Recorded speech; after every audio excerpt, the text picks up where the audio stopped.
Okay, it looks like we'll get started. Hi, my name is Erin Fitzgerald. I represent U.S. Farmers and Ranchers in Action.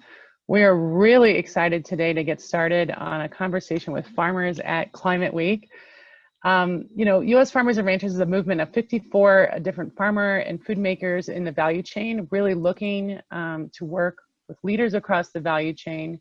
We represent about 1.6 million farmers, and we're on a big mission to co-create the sustainable food systems of the future. We fundamentally believe that honoring the harvest is the greatest opportunity of our time. And agriculture is hyper-dependent on Mother Earth, and growing food is considered throughout the history of all ages a modern miracle. Given the anticipated realities of climate change and what we have been facing, we're going to hear from some of our panelists today, we have just 30 harvests to get it right. Increasingly, our harvest is at risk. Many of our farmers have battled fires, hurricanes, sprinter, which is last year what I call a combination of winter and spring that was relentless, and tornadoes. And even this year, we have seen the derecho estimating about 9% of total loss of the Corn Belt in America. We've also seen fires this summer. So this is not business as usual for this sector, and many of our farmers can speak today on the panel to what's at stake, what it means to have climate smart agriculture. But fundamentally, we want to have a conversation today, but we have to figure out what it means to honor the harvest in the 21st century. And we are at a critical moment in time, particularly this year as we think about the year of action on climate change, when we have come together throughout our history as farmers and food makers. We were able to transform our nations at key moments in time, and we fundamentally believe that agriculture is the sector that can do that. Well, we're not in a conference room today in New York City. We are streaming live from many of our farmers' homes, and we want to really talk about that this is the greatest challenge of a generation. We hope to create and inspire a drumbeat today of a movement of collaboration. And really, there's nothing more important than to plan our future for that next generation. There is no other sector that can solve for climate change like our plants, animals, and soils, and some amazing people behind it that are dedicated and committed to this. So you heard me right, some brown and green stuff, and you'll hear from Donna some blue stuff, or the cool things that are the proven mechanisms that can suck carbon out of the air and provide for ecosystem services, birds, flyways, and nourishment for our communities, reducing a footprint and really creating a handprint in society. But it is going to require every farmer, every acre, and every voice to lead this change, and we have 30 harvests to get it right.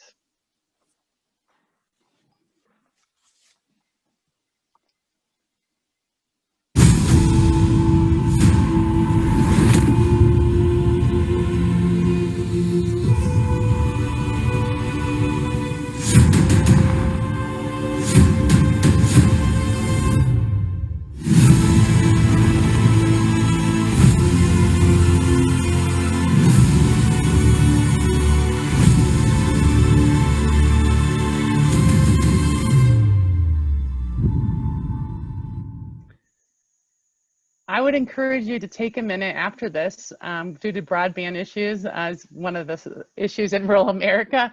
We will not be showing the 30 Harvest film today, but we encourage you to look at YouTube 30 Harvest and watch the film. This is a story that is actually real. We're going to hear from Megan Kaiser later today, but want to ground you a little bit in the realities before we get started of some of the things that agriculture is being faced with. So if you believe in land, air, and water, and you think about people-based movements and this decade of action, I get really excited when I think about 48% of the land mass in the United States is in the stewardship of 2 million farmers. Current ag emissions in the United States is 9.8% of carbon. And this is a loss factor, about 0.1% emissions loss from our soil, food loss, and animals. So that's what goes into the inventory. But this carbon is emitted and derives from the sun. So it is not like fossil fuel-based carbon emissions where you have black carbon that has been carbon stored in the ground for thousands of years and then released into the air agriculture is actually coming from the sun and cycling, and is very different than fossil fuel-based carbon, or you can call it biogenic carbon. But those emissions, those loss numbers, do still factor into our overall carbon emissions.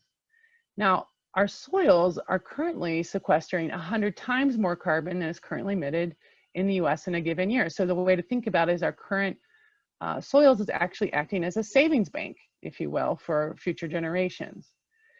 But increasingly, we're losing an alarming 84 acres of farmland an hour.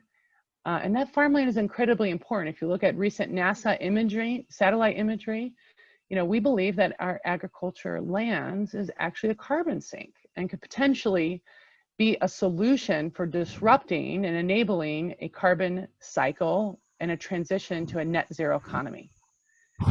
Agriculture is actually currently on a trajectory to have its carbon footprint. We've been making great strides over the last 10, 20 years. It's not your farming that you know today, and I can't wait to even have many of our farmers talk a little bit about that. But we are on a trajectory to actually be a carbon sink with innovation and potentially minus 4% of carbon, offsetting our own emissions and helping other sectors really transition to that net zero economy. And then there's an incredible societal value when you think about each climate smart action a farmer makes on their farm. With even a 1% cropland, that translates into societal value of $226 million. And that's really related to the ecosystem services, or the pollinators, or the birds, or the green spaces that we see, or the water filtration that many of our farmers are doing and stewarding on their land. It has not been business as usual for our farmers. Farmers are currently paid about 7 cents for each dollar of goods sold. This is the lowest it's been on record in the last 23 years. And increasingly, agriculture is seeing increase in high debt, transitional labor land problems, and a little something that no one is talking about, but a lack of dignity related to their jobs, and the workforce are not being valued by society. Farming is a tough business, and it is certainly one that is not getting easier with climate change. So before we meet our amazing panelists, we want to meet you.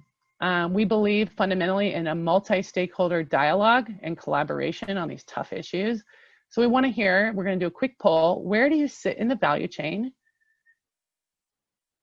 If you could just take a few minutes and let us know where you're coming from.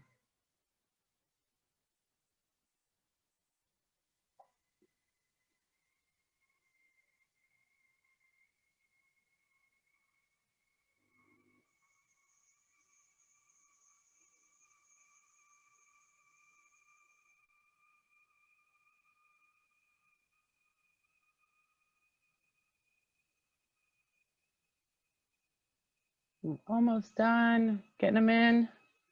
About 80% of the votes here. If you're Zoom multitasking, just listen and take a quick moment and pop over and hit that button.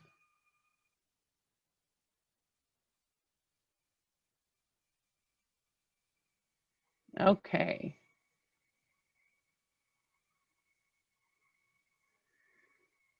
So it looks like the majority of folks on the line is non-governmental organizations. It should be no surprise. These are the organizations that really work on collaboration, in particular during Climate Week. I know we're all galvanized around trying to make a difference. We've got some of our farmer and ranchers on the line, agricultural groups, and food service companies. So I love to see that there's a nice bell curve here of all different types of stakeholders.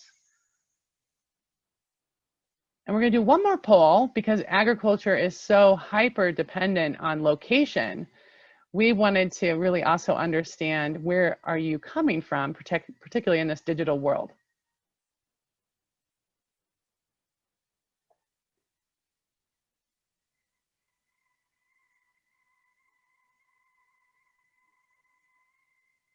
Oh, these results are coming in. On round 2, everyone's getting a lot better. This is great.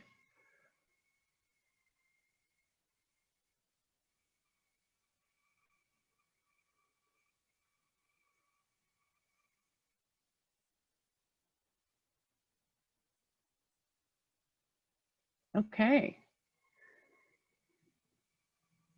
So a little bit, again, all around the United States and even some global participants, which is wonderful to see, particularly in the UN dialogues, but a lot from the Northeast. So I know we have some of our panelists there, so it'll be great to hear from 31%. Well, that's great. Okay, so let's meet our panelists. Each one of our panelists are inspiring in their own right, so we intend on having a very lively conversation today. If you're joining by Zoom, if you can, please feel free to insert questions. I have a bunch of questions because I love when I get this dream team together. But we will also we'll try to summarize many of the questions. If we don't get to all of them, we'll be certain to follow back up with you. And then we'll end with a lightning round of 1-minute closing remarks.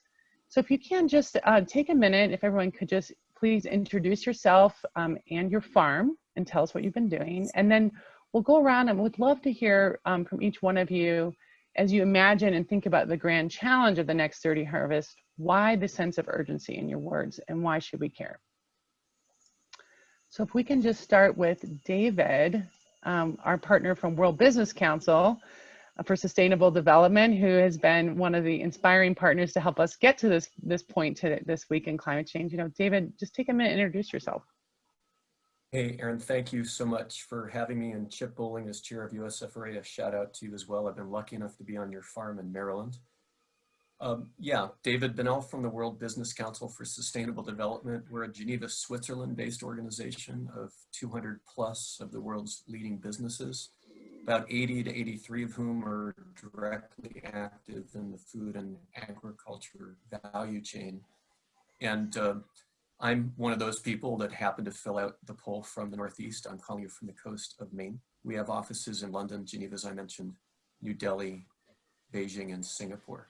And as you've already highlighted, Aaron, just has been a complete delight to work with you on Honor the Harvest and the SDG report we'll talk about in a little bit, and the Transformative Investment in Climate Smart Soils report. So honor and a privilege, and now back to you and the next panelist. Megan, do we want to start with you? I'm just going up the top based on the order I can see you guys, but. Good morning, Aaron, and good morning to everyone listening. I'm Megan Kaiser. My husband and I are the 5th generation on Kaiser family farms. We farm soybeans and corn in northern Missouri. I'm also a soil scientist and a chief operating officer here at Perry Agricultural Laboratory, which is my family's business and fits very well with our farming career. And I currently serve as the treasurer of the United Soybean Board, which is a checkoff, which is to say that farmers all pitch in together to fund research and education and promotion of soybeans. And we'll talk a little bit more later on about some of the research that farmers have funded that really closely ties in with the Sustainable Development Goals of the United Nations. And just to show that while I'm really excited to have a farmer panel, farmers have been thinking about this for a while and take our task of really improving in the next 30 harvests to heart. So thanks for having me, Aaron. Thanks, Megan. Next, we'll hear from Don Cameron. Well, good morning. Good to be with you this morning. I farm in Central California under the name of Terra Nova Ranch. I've been farming for 39 years now and first generation farmer. And we farm about 25 different crops. 10% of our farming operation is in organic production. Like I say, we do trees, vines, tomatoes, peppers, carrots, really a wide variety of crops. In my spare time, I'm the president of the California Department of Food and Ag Board and also serve on the Environmental Science Panel, which has programs that provide incentives for growers to participate in environmentally positive programs, from compost applications to greenhouse gas reduction. So we implement a lot of those on our farm, and I'm sure we'll talk about that as we progress through the meeting. So thanks, Aaron. Thanks, Don. Excited you're here. Chip, always good to talk to you every single day, my chairman. How are things going? It's a beautiful day out here in Maryland, so thank you, Aaron. I'm Chip Bowling, seventh generation farmer here on our farm. I farm about 45 miles south of Washington, D.C. We own and or rent 24 different farms in the Chesapeake Bay watershed. All of those farms are on the Potomac or the Wycomico rivers. I am the current, as Aaron said, the current chairman of U.S. Farmers and Ranchers for All in Action, and the past president of National Corn Growers. That's how I got my affiliation with USFRA. Currently, we farm corn, soybeans, and wheat here in Southern Maryland. Our farm is a former tobacco and cattle farm. We've been farming in this area since the late 1700s, and we are working on passing our farm on to the next generation as we speak. And I mentioned farming in the Chesapeake Bay, so I know what it takes to collect data and what it means to change an ecosystem and what it means to take care of a watershed. So hopefully we can explain some of that here today. So thank you, Aaron. Thanks, Chip. And Donna Lanzada, we'd love for you to explain why the blue things, but tell us a little bit about your unique farm. Thank you, Aaron. It's a pleasure to be here. My name is Donna Lanzada. I'm CEO and founder of Mana Fish Farms, and I'm the director of the Mana Ocean Foundation. Mana Fish Farms is an aquaculture leader in the United States, presently pursuing 2 offshore permits for farming in the ocean. New York, we're looking at a preferred site 8.6 miles off of eastern Long Island. And down in Florida, we're looking at an offshore site in the Gulf of Mexico. At the same time, Mana Fish Farm is actively planning and developing our land-based operations in New York and Florida. And the Mana Ocean Foundation is a nonprofit entity supporting sustainable aquaculture production and currently involved in 2 major projects, one regarding organic seafood, the second just launching regarding a North American seafood blockchain, working with our potential partner IBM. So excited to tell you more about that. Mana Fish Farms is leading the way for offshore aquaculture in the U.S. Thanks, Donna. You always remind me brown, green, and blue things. Marilyn Hershey, welcome. Thank you. Thank you, Aaron, and pleasure to be here and part of this wonderful panel. My husband Dwayne and I have a dairy farm. We're about an hour west of Philadelphia. And as Chip, we are farmers that are participating very heavily in the Chesapeake Bay watershed conversations because we are 40 minutes north of the Chesapeake Bay. That has always been part of our conversation and part of our, continuing to improve our farming practices. Last year, 2017, time flies, right? 2017, we put in a digester on our dairy farm and are capturing the methane from the manure and also taking in about 40% food waste and converting it to electricity. And so we're able to power the farm and also put electricity back on the grid for the Philadelphia Electric Company. Taking food waste allows that opportunity to get it out of the landfill, which is we enjoy that thought. It's a nice sustainability story.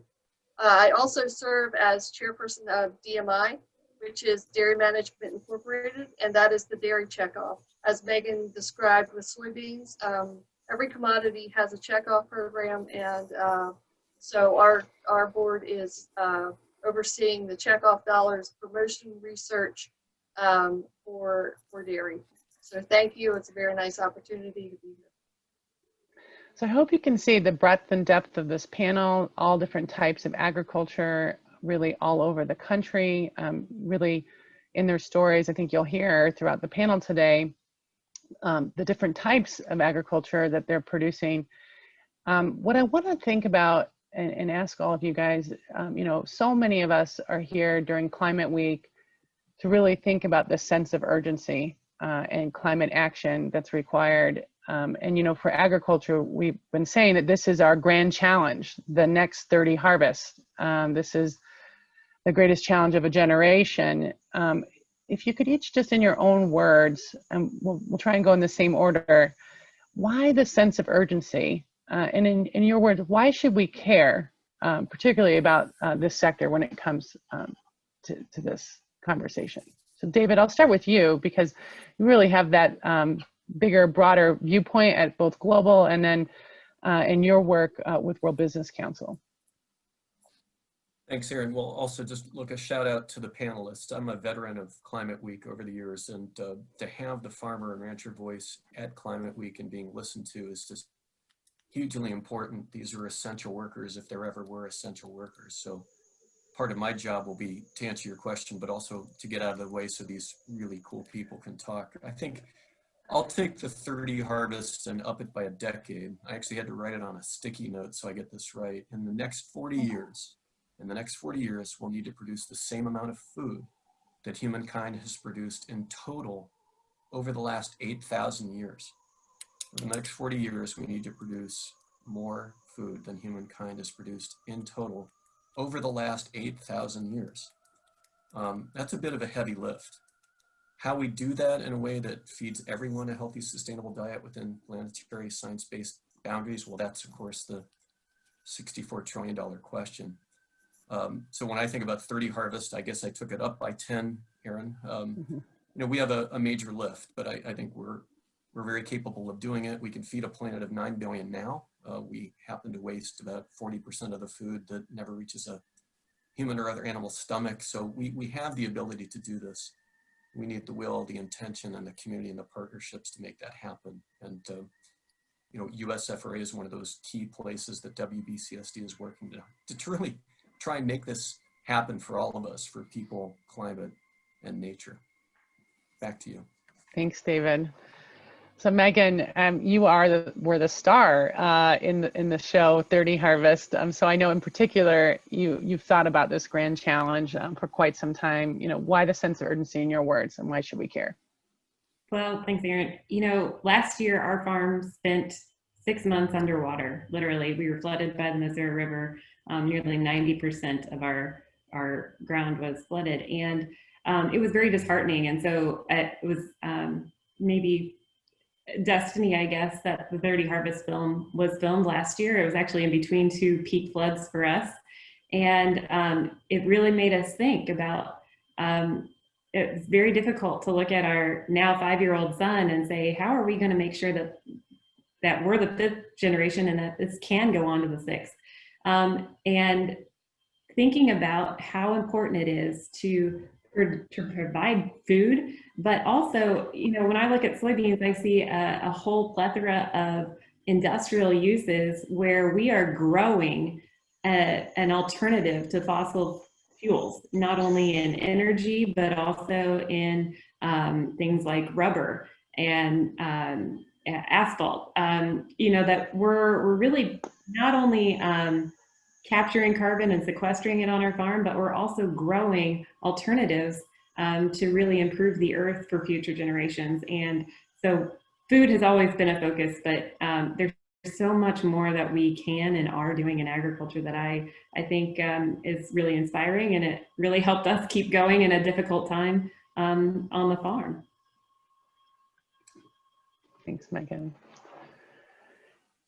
Don, how about you? When you think about, you know, particularly all the challenges that we're seeing in California, what about the grand challenge of 30 Harvests and why the sense of urgency? Well, Erin, you know, what we've seen here in California, in 2014, our pistachio crop was essentially gone. And it was due to, we didn't have the winter chill hours on the trees. We had a warm winter, and I think we're more cognizant that, you know, everything that goes into making a crop. We saw several years of warm winters where we're not getting the cold weather we need.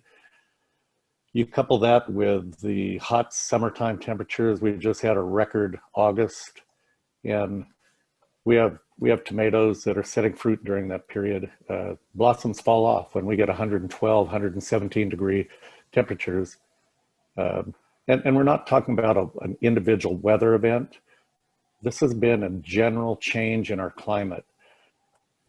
Years ago, we wouldn't put tomato transplants in the ground until we got close to April. Now we're out there in early February putting plants in the ground. Our seasons have lengthened. We actually take advantage of our warm falls now, and we grow peppers all the way up till the end of November, which we'd never considered doing that before. So we've seen the shoulder seasons become more attractive.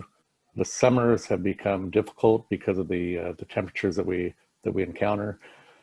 And I think we're at the tipping point. You know, we've seen in California with all really the whole state was on fire, you know, for the last 32 days. We actually went into almost a suspended animation with our crops. Our grapes quit producing sugar. Our carrots essentially stopped growing. There's raisins at our neighbor's farm.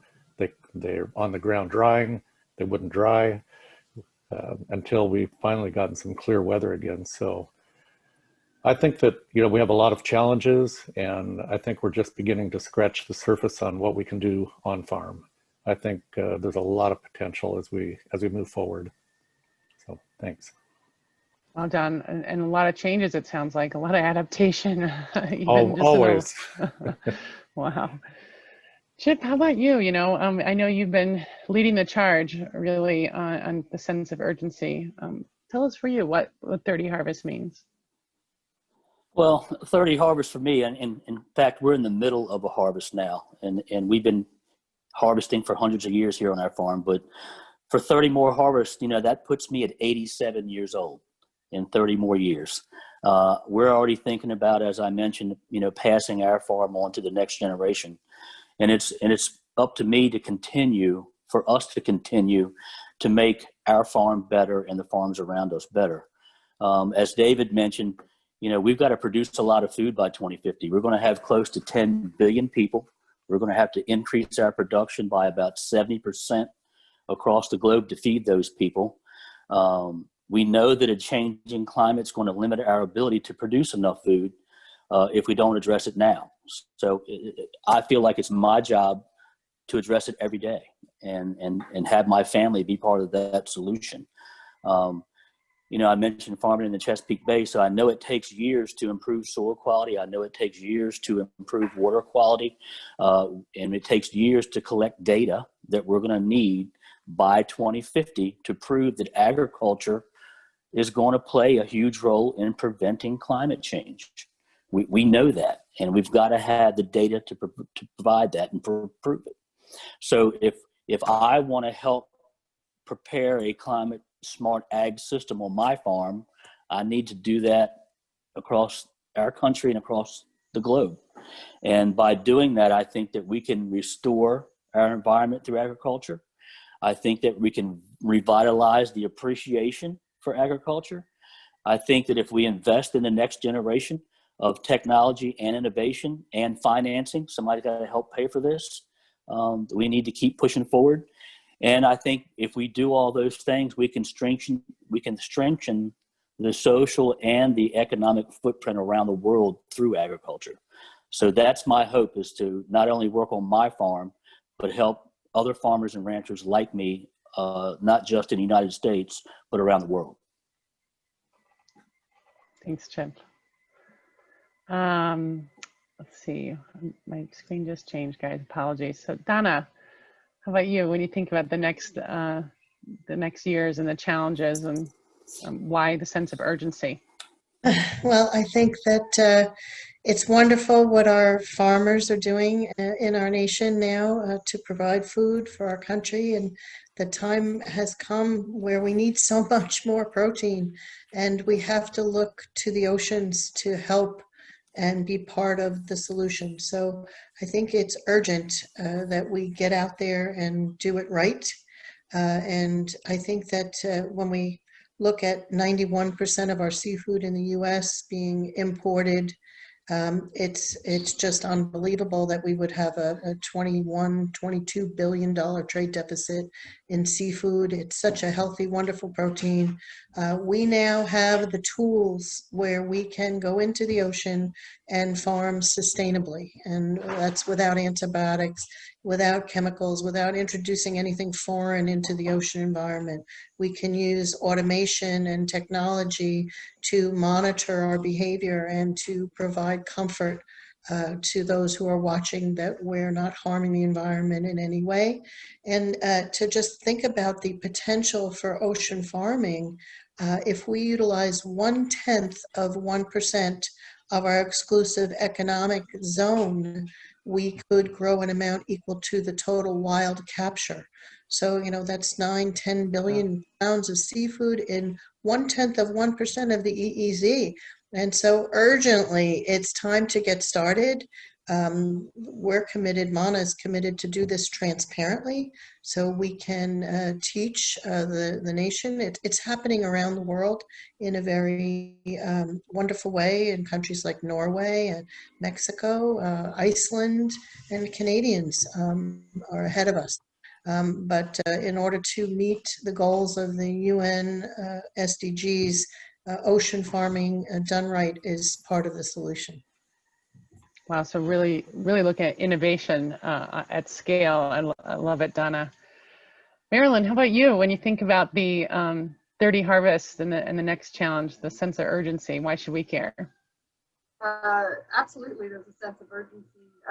If I speak on behalf of DMI right now, I do a lot of consumer research, and there are that younger generation, middle school age, they're making purchasing decisions with their parents, and some of those purchasing decisions are based on environmental solutions, companies that they feel are environmental solutions. I feel like they have an urgency like no other generation before them, and I feel like we, you know, in agriculture, we have solutions that will help with that. And so for so long, we're so used to farming and sticking with the work and not being as enthusiastic about telling our story and telling why we're solutions. And I feel like it is imperative that we as farmers tell the story, tell the agricultural story, how we are solutions to this climate. We can offer a lot, whether it's carbon sequestration, whether it is our water quality, you know, producing more on less land with less water, and we've continually done that through science and research. And so we have to continue that, but we also have to learn as farmers, how do we tell that story? Because that solution story is imperative for the next generation to hear. That's great. So everybody here, I think, has a very unique story of what they're experiencing on their farm, within their sector. You know, I think what is really interesting to hear is just that agriculture is changing at a rapid rate, and the climate is changing as well, and this need to really adapt quickly. So I want to dive into a couple questions related to that. You know, if I thought about two things, we'll take it two-part, but one about, you know, technology and innovation and kind of boots on the ground results that you're seeing, things that give you hope for this future to meet this grand challenge. You know, what are some things that you are thinking about when it comes to innovation and technology for the future to kind of meet this grand challenge? Donna, I'll start with you because I can see you shaking your head there. And just anyone else, please feel free to raise your hand or just give me a shout out here. I'm holding myself from, you know, jumping up and down. I'm so excited about the new technology that's surrounding industry development in the open ocean. One thing I'm excited about are the feed developments, not only for the fish, but also the fact that we can take seaweed and integrate it into cattle feed, and that the studies surrounding that are showing we could reduce cattle methane emissions by 85% by integrating seaweed into the feed. So, you know, it's about us all working together. to achieve these goals. But in the ocean, what we have now is automation. We have underwater drones that can monitor the farms and run camera feeds and check our equipment. We have all kinds of sensors and new technology for harvesting. I envision, they're using hybrid vessels to power back and forth to the farm. It's about, getting down to that zero footprint, zero emissions. So we can power back and forth with hybrid. We can plug into our feed buoy and pull in all the energy from wave energy that's been garnered and stored there, and use that energy to work around the farm. We're looking at new technologies, even for processing and for treatment of fish, co-location of species together, integrated multi-trophic aquaculture, where one feeds off the other and it's a balanced environment. And then also for fish health and potential sea lice, what's being done is they're co-locating little lumpfish in with the salmon so that they eat the sea lice off the fish without any other treatments. So there's lots of excitement happening. The submersible net pen technology, that's very long way. It can be remotely activated. We don't even have to go back. The same thing with the feeding. We can watch through the cameras and feed the fish offshore without burning any fuel to go out. So yeah, very exciting time for development of this industry in the US. Yeah, Don, I'm always amazed about all the innovation that's happening in aquaculture, these land-based and then, as you said, blue-based solutions. Marilyn, how about you? When you think about innovation, I know you've been working a lot on many of these techniques, really diving into manure as well, a hidden brown gold asset, so to speak. I know some of our questions were very fascinated about that in the panelists. Maybe you could touch a little bit about the innovations of that brown gold. Well, so on our farm with the digester, I'll just touch on that a little bit. We're taking in produce from Philadelphia Produce Auction, and also taking in produce from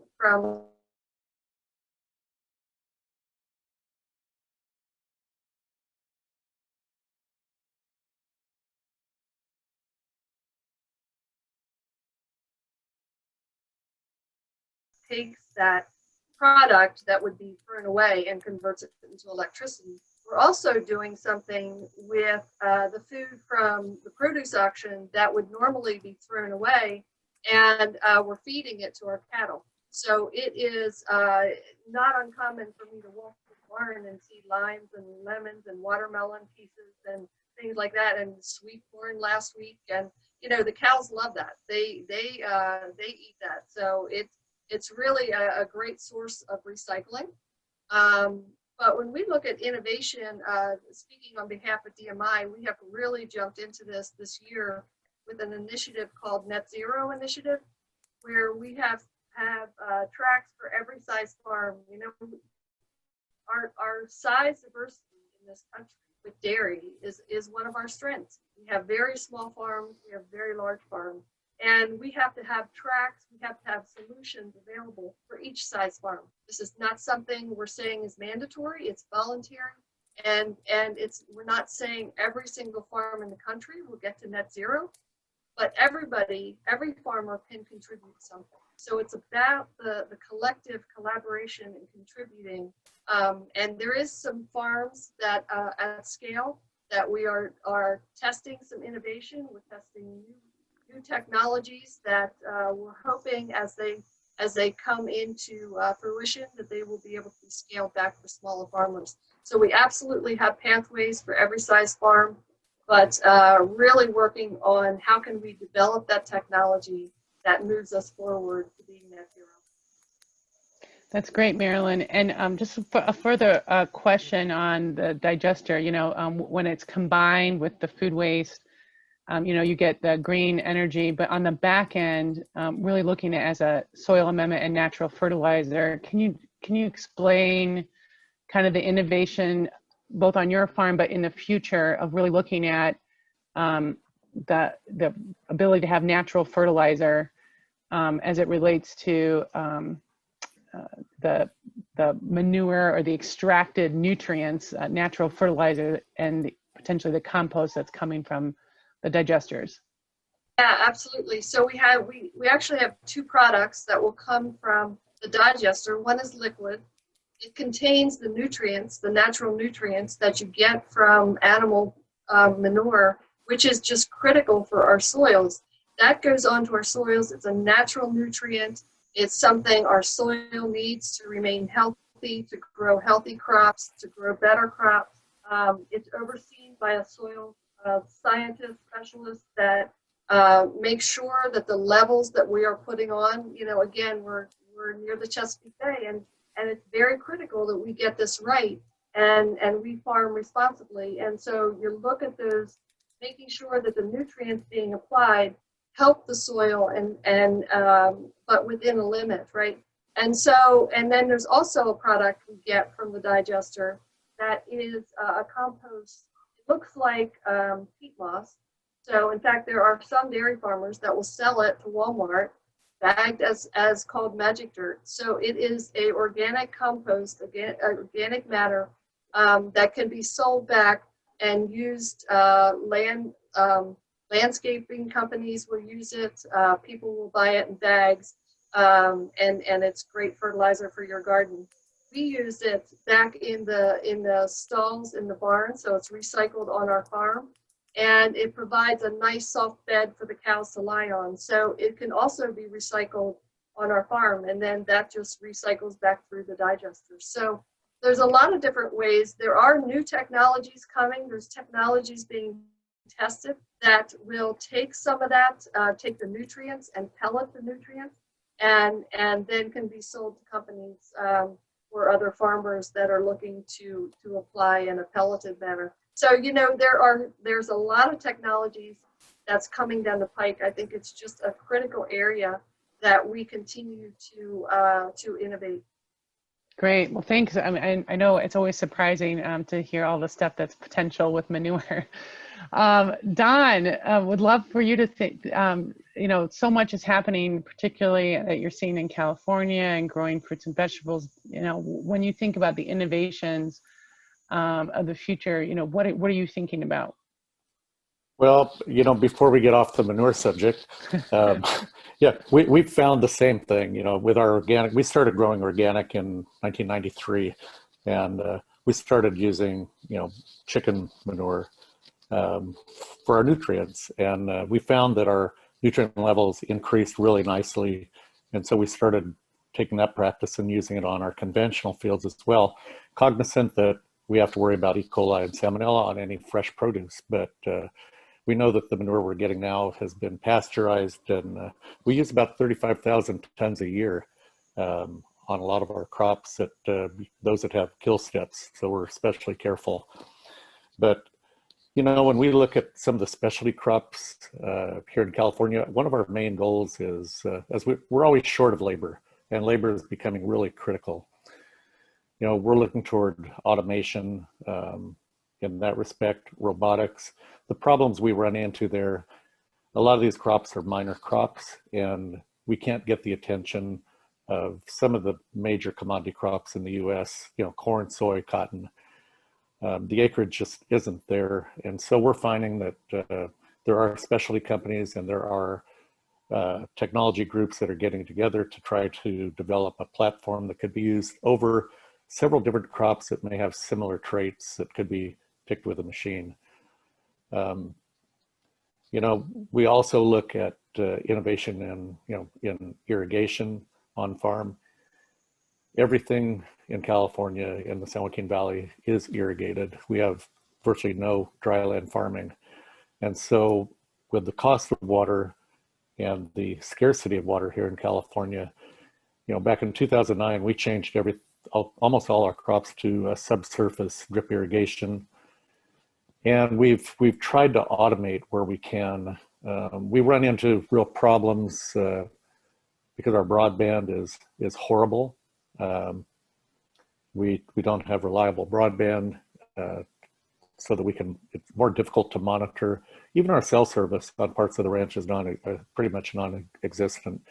So the transfer of technology back to a central location is always difficult for us. So we have done is, we push the limits. We've automated some of our irrigation systems on our permanent crops, but have a real hard time doing it with our annual crops. But I know we will be looking further at automation. We have to become automated even further, and we have to be more precise with what we do with our water, with our nutrients. We want to protect our groundwater.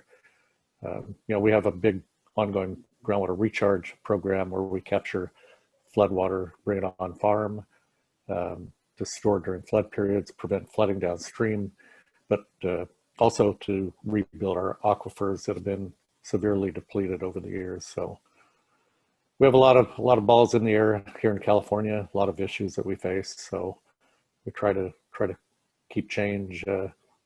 Change is our #1 priority. Thanks, Don. I know in California, you've really been working on that precision, even down to the plant. It's amazing to see the technology progressing. Chip, I saw that you had your hand up. Would love for you to talk a little bit about what you see as innovation of the future, boots on the ground, things that are giving you hope. So yeah, just had 2 comments as I was listening to Donna talk about Mana Fish Farms. I wanted to point out that Maryland farmers are actually providing money to replenish oysters in the Chesapeake Bay to become a filter feeder. We know oysters, help with water quality and they filter the water. And not only are we doing aquaculture with oysters, but Maryland farmers are paying to replenish the oyster population in the bay to get better water quality, that's taken a step back. We thought about what we could do, something simple to make a difference.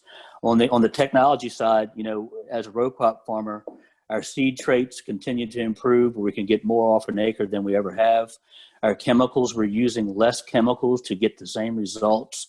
So we can control invasive weed species and control weeds in our crops.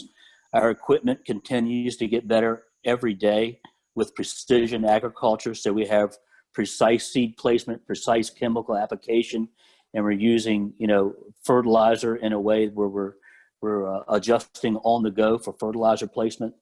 And then our environmental practices and our soil health. Every day we're finding new ways to prevent runoff and soil compaction. And we're finding new ways to improve soil health, not only prevents from degrading our soils, but actually improving our soils by planting crops over and over and over every year. So I just wanted to add that. Very cool. And I find, we often say that there's no one food system. There are food systems that are hyper interdependent. So we're, even connecting to aquaculture, it's fascinating as we look at agriculture integrating more. Megan, how about you when you think about technology and innovation and boots on the ground, things that are giving you hope? This is my favorite subject. This is everything we work on every day. It's what we wake up and think about.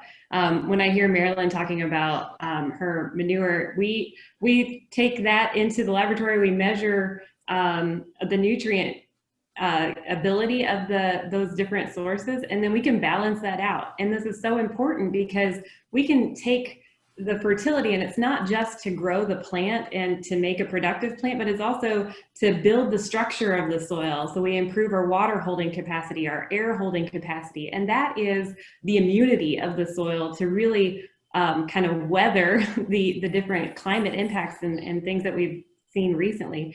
But then we also, by building that kind of house for the microbial activity, that's how we improve the soil health. And we really get the bugs to do more work for us. And that is, it's all 3 aspects. And it's science on the farm level. And I think sometimes farmers, we're so focused on the legacy and our connection to the earth, but we're also scientists and we're continually trying new things. And so the precision agriculture, the use of GPS and technology on the farm, it's, my dad always says, if you can't measure it, you can't manage it. And that is what we do every day. And so as we utilize these different softwares that we can start to layer data on data, it helps us just better every day. The other innovation on the supply side that I think is so cool is that as we look at our sustainability factor on the farm, our sustainability story doesn't stop at the farm gate. Now, because I'm producing my crop in a more sustainable manner, every product that my soybeans are an ingredient in makes that company and that end user more sustainable too. And that's really neat. I mean, as we look at biodiesel, not only can I put it back in my combines and tractors to diminish my greenhouse gas emissions, but we're also improving the air quality as we see places like New York City utilizing biodiesel in their trash fleet, dump truck fleets, in their police vehicles. It's really exciting to be a part of not just what happens on our farm, but what happens in cities all over the world.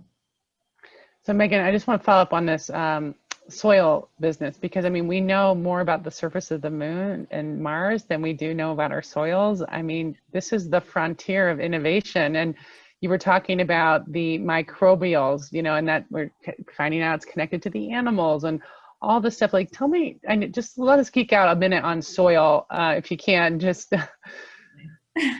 Well, yeah, I think it's funny because it's some age-old principles, but now we're able to measure it on such a precise basis that I can look at one portion of my field and find out, well, you know what, I don't have my calcium and magnesium balanced correctly. So when we get a heavy rain, that rain runs right off and I can't utilize that for my crop at all because I don't have the water holding capacity. So if I improve my balance in my soil, I improve that structure, you know, microbes have to have air too.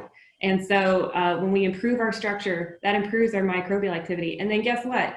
They, in turn, help cycle the nutrients and make those available to the crop. And so you really can't just have one leg on a stool. You need all three, with the physical, the chemical, and the biological. And when we do that, we talk about it in terms of soil health, but it's also crop health. It's farm health financially, because all those things working together, at the end of the day, a productive soil is a healthy soil, and that helps everybody. Well, very cool stuff. And I know one just follow-up question as I'm seeing the question answer, that maybe these microbials could also help fix nitrogen in the future. Is that a potential that you see?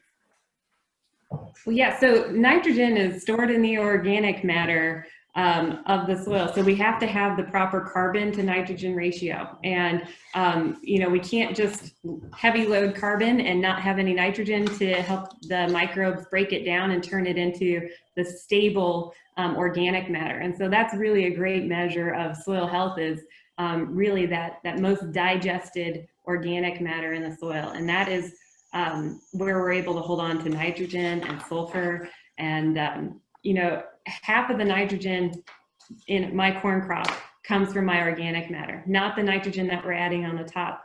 The nitrogen that we're adding is then helping to balance out the carbon and nitrogen ratio so that they have food for the next go round. So we're continually kind of feeding the microbes to help us for next year. And so it's always an investment in the future. Very, very cool stuff. Now, David, I'm going to turn to you.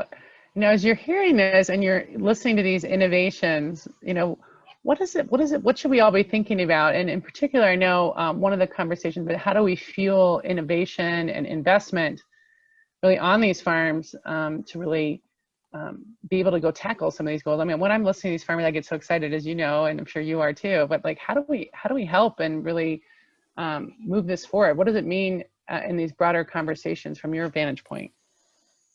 Well, a couple of things really struck me just in listening to our fellow panelists. One, to Megan's point, I mean, these people are not just scientists, you're also CEOs, you're conservationists, you're humble, and there's so much to be learned. And if our listeners have been paying attention, they'll certainly find out that soil is really sexy.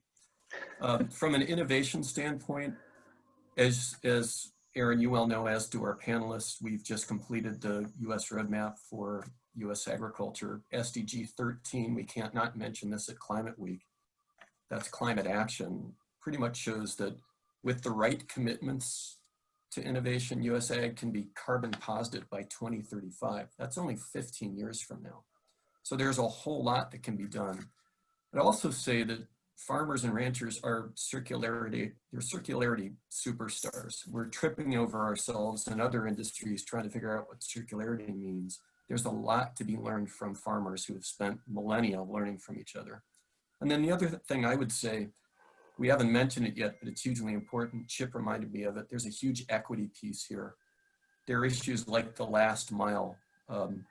You know, pardon the US football analogy, but we still have some blocking and tackling to do to make sure that all farmers and ranchers have access to equal opportunity. So can that come through innovation? Yes, it also has to come from intention. So, you know, I'd be remiss in not pointing that out as part of any conversation on innovation or farming and ranching in general. I'm also looking at the clock, Aaron, and I think I better send it back over to you. Well, we'll do another quick round, and maybe we could just panelists go, because I think you touched on something I know we wanted to talk about, this idea of the circular economy. And, you know, we think about agriculture's ability to not only transition carbon through our soils and the ability to, as you said, go -4% in the next 15 years. Every carbon atom matters now and pays it forward. But there's also this idea of displacing that fossil fuel-based carbon through green products, through green innovation, through taking what was a byproduct from the agricultural system and turning into a co-product. You know, Reebok just came out with some corn and soy-based shoes, right? That they're really, I mean, it's amazing.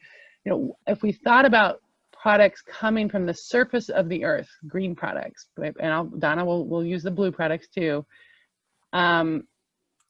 How can agriculture really be a solution as we think about the future of really also displacing fossil fuel-based products, creating those green products, really entering the renewables, more than just food? You know, there's a lot of other stuff going on in ag. I would love to hear you guys' thoughts on that.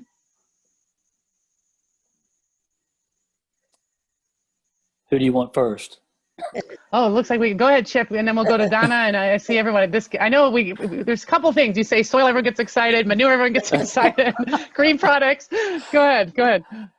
So for me, as a corn and soybean and wheat farmer, you know, in 2007 we had the Renewable Fuels Act, and ethanol and biodiesel have played a huge part in farmers not only providing food and fiber, but now providing fuel. You know, we've found out that biofuels and ethanol are sustainable. They replace toxic chemicals with natural alternatives. We know that biofuels and ethanol are a cleaner burning fuel, so that helps with our air. It reduces greenhouse gas emission by 43%. We now know that. And we know that they're readily available. We know that we have the production now to produce the fuel that we need from our corn and soybean crops and our sorghum crops to displace fossil fuels. And in doing that, that's another source of profitability for farmers like me. We have had depressed economic times for years now. We're in one right now.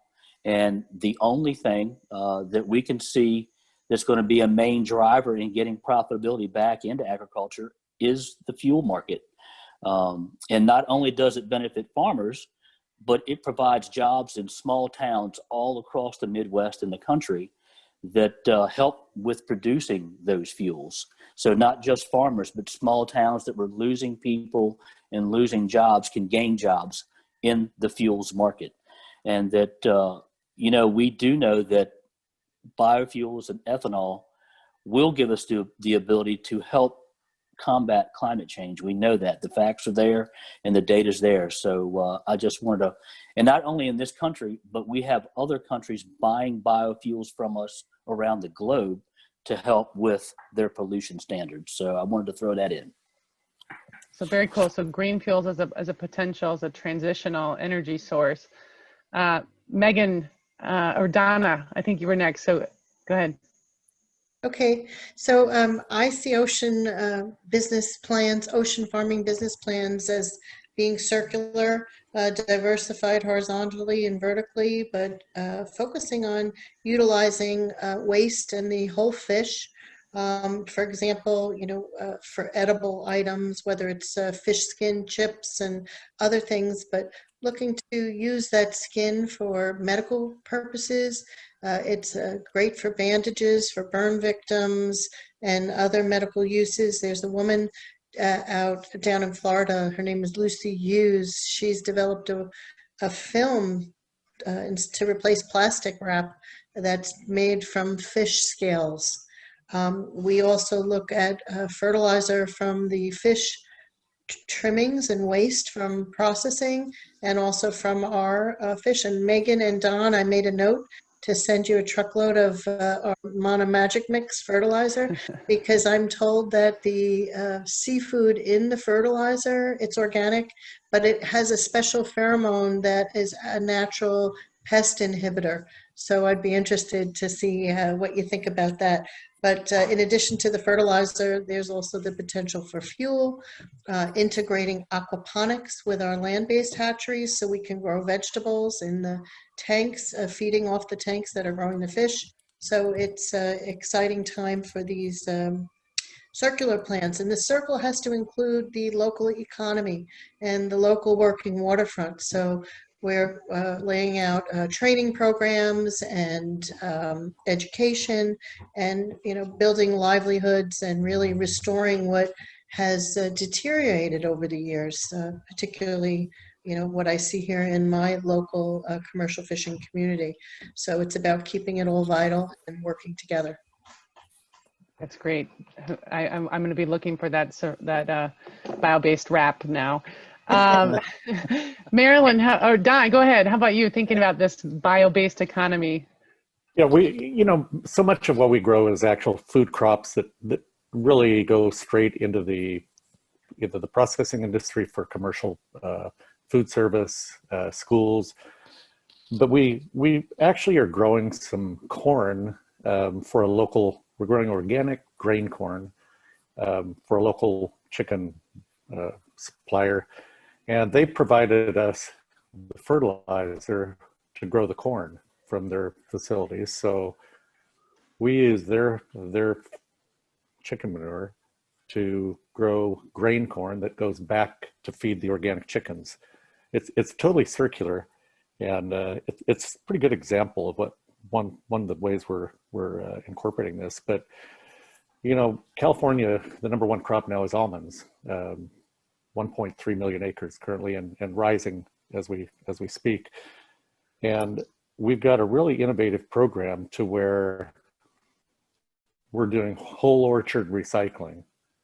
So when the orchard hits the end of its lifespan, 20 to 25 years down the road, the trees are removed, they're chipped, and then they're spread back over the soil and incorporated at a depth of about 12 to 16 inches. And what you're doing, you're taking approximately 70 tons of dry wood chips, incorporating them back in, and sequestering anywhere around 30 tons of carbon per acre. And this is long-term storage. It's a long-term program. And it's just one way where it shows that agriculture is doing its part to sequester carbon and improve the environment. And there's a lot of other examples similar to that, but California has been really supportive of that. The Food and Ag Department and the air boards and districts have been actually supporting this financially, so that the only other alternative is to burn all this biomass. And then you're adding carbon, you're increasing pollution throughout the area, which is really a problem. So it's one creative way that California has been looking at the problem of orchard recycling. Very cool. Go ahead, Megan. I think this part is really exciting. On the news we hear a lot, we don't have a lot of oceanfront property or any oceanfront property here in Missouri, but we hear a lot about plastics in the ocean and how it is so detrimental to the future of our planet. And I find it really exciting that we soybean farmers in the US, we're investing and investigating ways that we can use soybean oil to make more biodegradable products like tableware, trash bags, and grocery bags. And what a difference that could make for the future of our planet.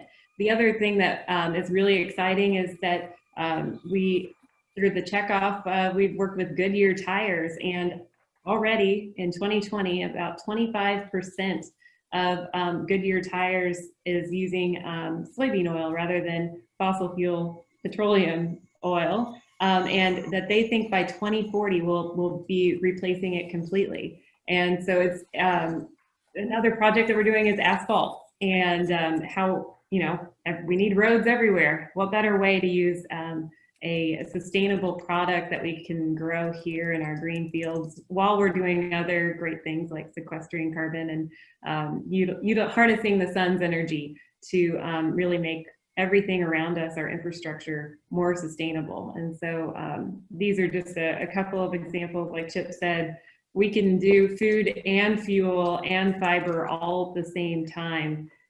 That really bodes well for the future of our environment. Amazing. Green tires hitting green pavement. Marilyn, when you think about the innovations in the bioeconomy. I just want to go circle back a little bit to something David said, and kind of got those wheels turning.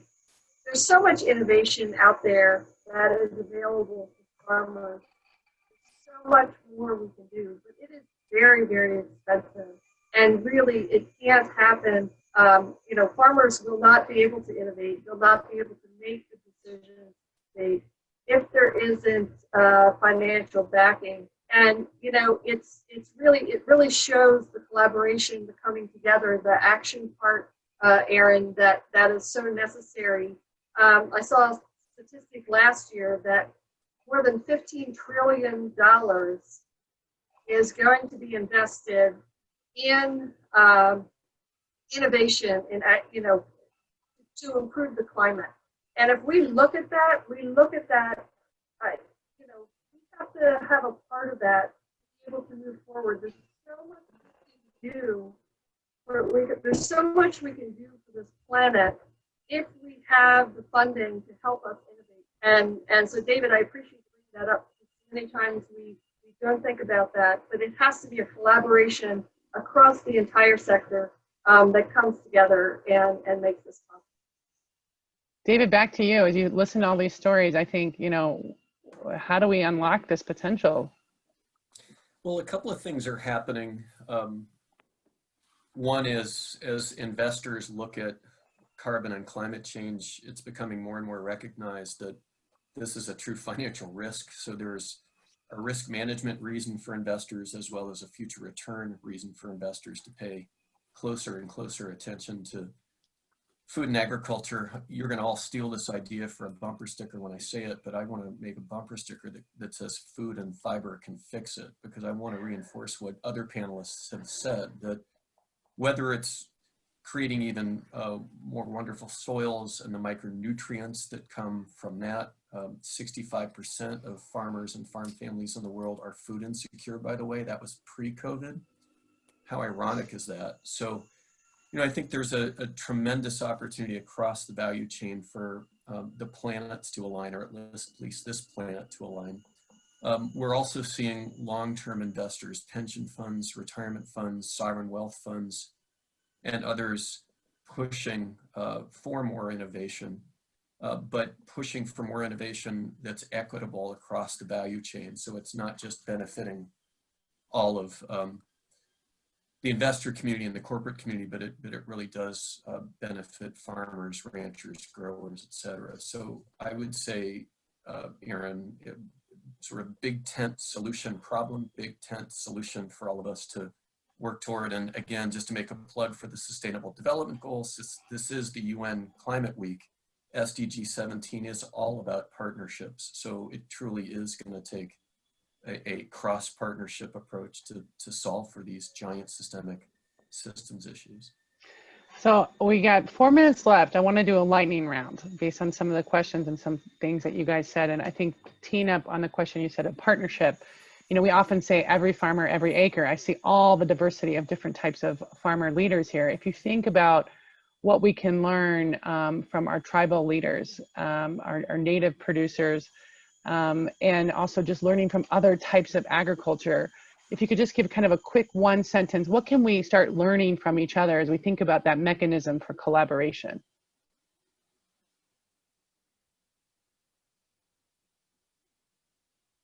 Go ahead, Megan. I see you jumping in.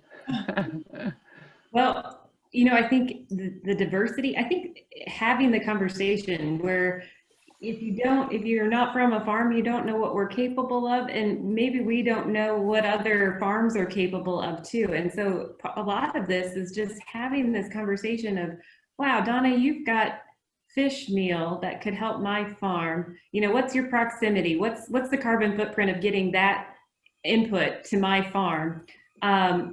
Those kind of conversations and thinking holistically about our food web and how we can all work together. I think the collaboration of we know that our planet has to be top of mind, and looking around at each other of how we can help close those cycles and circles. I think that's the beginning. Anybody else? Collaboration, diversity, learning from one another, different types of farming systems. Every year, Dwayne and I look at our dairy operation and we say, how can we do this better next year? And I think that's something that we can put into action here. It's something, we need, it's taking steps, okay? So it's not jumping into net zero, it's not jumping into carbon neutral, but it's taking those steps and it's figuring out what can I do right now that will help me, that's doing it better than I did it last year. Don, how about you? Yeah, I think you've seen this group that you've put together here as an excellent group. And, we're leading by example. And I think that, every small step that we take, other people watch. And I just think it's good to get this group together, get the word out. But farmers watch each other, and anything that I do that's different, I get phone calls immediately from neighbors driving by.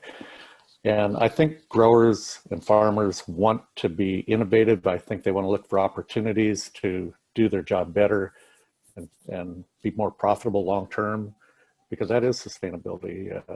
So I think, organizations like this, like what you're doing, is excellent. So thanks. Aaron, I'll chime in. It's Dave, obviously. I would say we run a project called Food System Dialogue for Investors. The idea is to get people in rooms, literally and figuratively, who typically don't talk about the need for global food systems transformation. And I think this ability that seems to be lacking in the world to listen to each other, give each other the benefit of the doubt, and then maybe actually trust each other is, I don't see that lacking in the agricultural and food community. I think we're at a point now where we are inclined to begin to put our listening ears on, as we used to say as parents, right? So I would say that gives me a tremendous amount of hope. I do see that through the community you've created at USFRA and in the other places WBCSD is partnering. So that does give me hope. Well, we are right at time. I know that there's a flurry of questions. Some we tried to answer throughout the questions today. We will try to get back with you. I know some of our panelists were specific to some of our panelists. Just want to say thank you to everyone for including farmers in Climate Week. What a big week for, and getting out of it's 70 degrees in Floresta and hearing directly from these farmers about climate solutions specific to their farms. I would encourage you to check out the new report about agriculture's contribution to the Sustainable Development Goals by World Business Council and U.S. Farmers and Ranchers in Action. We fundamentally believe that we are a solution for the next decade. Just recently released a vision that everyone's been hard at work with over the last year to really launch a decade of ag. We encourage you to get involved. Look at usfarmersandranchers.org, and we are looking for volunteers and leaders in action. So if you've got some great ideas from that chat, or we're listening today and are inspired by the real actions, real boots on the ground, real boats in the water, so to speak, oars in the water, Donna, that are moving this forward, please get involved. Wishing you all well in Climate Week, and let's go. Let's get this leader and this decade in action moving. So appreciate everybody. Thank you. Thank you. Thank you. Thanks, Aaron. Guys. Bye. Thank you. Thanks, guys.